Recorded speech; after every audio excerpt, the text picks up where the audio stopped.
Chapitre 2. Les chants d'Eridu. Sous le voile nocturne, Eridu, ce joyau de la Mésopotamie, s'éveille à un autre monde, un tableau vivant où le ciel et la terre se rencontrent. Les édifices, œuvres des Anunnaki, scintillent comme des gemmes, sous le regard bienveillant de la lune dans un moment suspendu entre l'éternité et l'éphémère.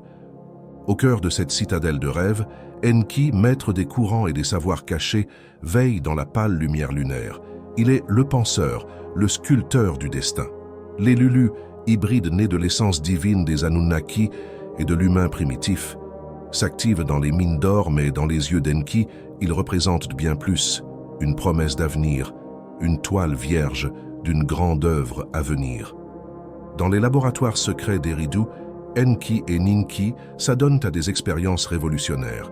Ils cherchent à insuffler une nouvelle essence dans l'existence des Lulus, à les élever au-delà de simples ouvriers.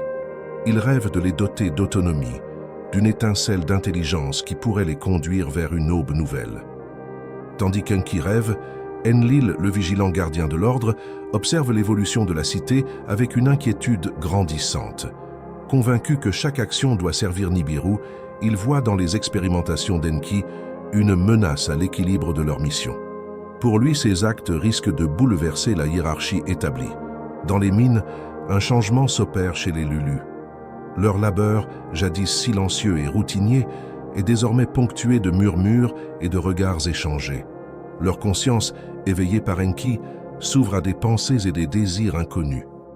La découverte de ces changements par Enlil mène à une confrontation tendue dans les jardins suspendus d'Eridu.